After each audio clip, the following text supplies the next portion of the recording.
Hello, everyone. Right now, I'm in MMC Mount Sorrel kind of theatre venue. We've been touring Beauty and the Beast for the last 2 weeks. I've got 5 days left. That's 10 shows. And I don't know that I've ever really talked to you about the world of acting and what my relationship is to it and why I decided to kind of seemingly quit Birdkeeper Toby so that I could become an actor and go on tour and do a panto. Like, what's that about? So let's do that today. I when I was in school, it was the topic that I think for the first time a teacher said to me. It's my drama teacher, Mr. Baxter, said to me, "You're good at this. You should do this."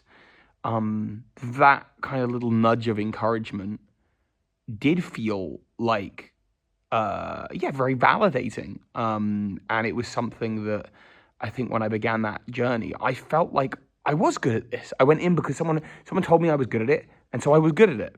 And I didn't know how not good at it I maybe was. I was just like confident in it. And so I always saw myself in school as being like really kind of great at drama. Like that was my strong suit.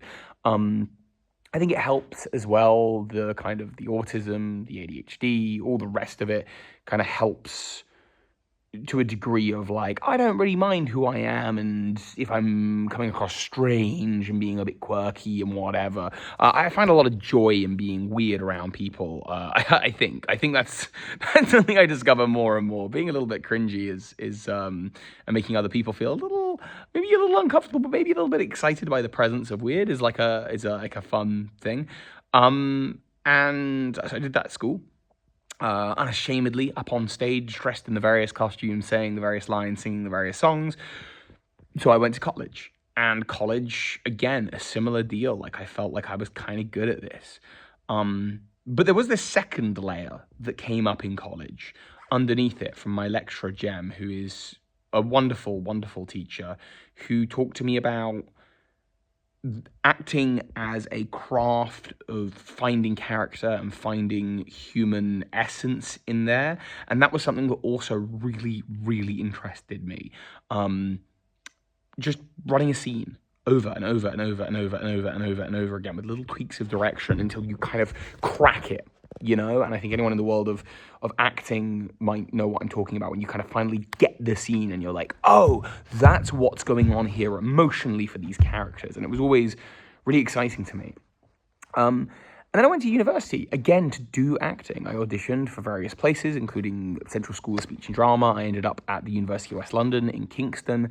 And I think what happened was I was 19 and I was scared to be away from home, and my entire kind of social circle had been shaken up, and suddenly I was thrown in with a whole new group of people, many of whom were lovely, but also many of whom I just didn't have a lot in common with. And, I'm still friends with a couple of those lovely people. My friend Anna has been so supportive of me on my journey over the course of this year, who I met at university at that time, as did a number of other friends who have been really just supportive of me generally. One of them is going to do my headshots. My friend Amy is going to do my headshots next year, which I'm very excited for. So it's not like, I had a terrible time and I didn't get on with anyone or anything like that, but it was just, I think I was young and I was shaken up from, moving away from home for the first time and from the routine changes. And I kind of, after the fact, justified, it's not about what you know, it's about who you know. So do I want to know other actors, or should I really be going to know filmmakers? And that was my justification for going to university with my best friend to study film production. But actually, the truth of it was I was going to get to study with my best friend. There would be some familiarity, and I'd have had the practice of doing a year at university already. So I kind of would be feeling more confident and more comfortable and in my zone again. And so after the first year of university doing drama, I switched courses. I got my sort of high national certificate and then changed degree tracks and left the world of acting behind. And still needing creative outlets, YouTube, entered the world, yada yada. You know the story of YouTube, the Birdkeeper Toby thing. And, I did those live action videos, but there was always a feeling within me of, did I not complete something by moving away from the acting? And was YouTube something that I had lucked into? Was it something that I was using as a creative crutch to not challenged myself. How would I be now if I got given a script? How would I be now to be on stage in front of people? And how would I be? Could I even land an audition? Could I even get a job? Get an agent who'd be interested in me? Maybe I just got lucky those first times around. And it's something I've thought about for a long time. And then through going to therapy and realizing that YouTube and Berkey Toby is not my identity, it's just something I can choose to do if I want, I also realized, well, then this year has to be about exploring those other options. And I should challenge myself to explore the options of acting. And I gave myself even now when I talk about it, I'm like, oh yeah, but I kind of cheated because like, I don't know, I gave myself loads of time to like think about it and craft a list of things that I needed to do, who I needed to reach out to and ask for advice and email and all the rest of it. And so, yeah, of course now I've got an agent. Of course now I'm on all these casting platforms. Of course now I've, got this thing. And I'm like sort of downplaying the sort of work that went into it. But like, no, I've spent this year sort of not single-mindedly, but largely focused on this task, which has been like, let's see what I could do in a year. Sorry, my arms getting achy. Moving into the world of acting. And this first year, well, really starting in April was when I truly started. I've got an agent and I went to an audition and I booked this job. And now I've done 2 weeks of touring, and there's been lots of ups and downs that have come with that. There's been lots of things that I didn't expect that I would have to do and learn, and then things as a result that I am proud that I now know and have learned. The company Tailgate that I'm working with are super, super lovely, and I'm not just saying that because I'm in their grasp right now. No, they are very, very lovely people, and they've been very kind of considerate of me and my status as a fledgling in this industry. And it's not just, this job. There's been little promo-y things for, there was one for Bernardo's for the charity. And there's just, being an extra and just seeing what that was like. Getting to do that for a friend's feature film, getting to do that for a short film. So like, there's just been little bits and bobs. And this is a job. It's a real job out in the industry that I'm getting paid to do. Discovering how different audiences react differently. And there are still things in the world of acting that I would very much like to get the opportunity to do, to explore character, to do that level underneath that I am so deeply interested in. But this, for me, as a sort of reminder of what I can do, I'm very like just happy with myself at this point for kind of having done this.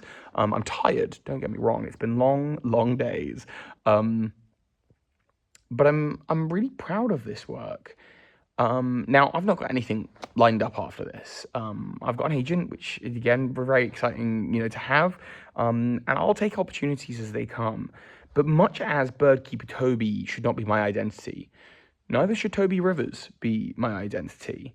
I've thought a bit about New Year's, or I thought a lot about New Year's, to be perfectly honest with you. I've even commissioned some bits, maybe some Pokemon-related bits. You'll see. Or you won't. We'll see. But probably you will. And I think the important thing is just that going forward, what I've really been doing for myself this year is kind of creating a gift for my 31-year-old self in April of next year, or my New Year self this coming month, which is the gift of saying that these jobs that we're all so eager to start every conversation going, hi, what do you do? Oh, yeah, okay, well, I do this. This is how I earn money and whatever. That these jobs are not who I am. They are options. And for that, I'm very blessed and very excited.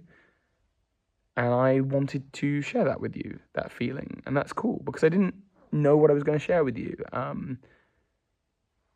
Yeah, so that's it. Going into New Year for you, you might not feel that you have options. I didn't a year and a half ago, 2 years ago. And I sort of made a mental list of like, well, what would I need to do to have options? To open another doorway for myself so that my current job isn't my only and everything. And it was scary leaving Birdkeeper Toby kind of behind and leaving that routine and that way of working behind. Now I'm convinced that if I went back there, if I went back to doing Pokemon YouTube, I would not be doing it in the same way at all. It'd be totally different for myself and my relationship to it. And and similarly, like, yeah, with acting work, it just doesn't have to be my whole personality. This career, people act until they're 100, you know? I can take as long as I need building something up here. An acting job a year is fine. Maybe it'll be more, maybe it'll be less. So I'm very, very happy with that and contented. I'm excited to do these last few shows. I'm excited to go home and see Phoebe and the cat. Yeah. Thank you very much for your time. And if you've come to see the show, which I know a couple people have, thank you for coming to support me in this. I'm sure I'll keep you up to date with all my future endeavors. Take care, everyone.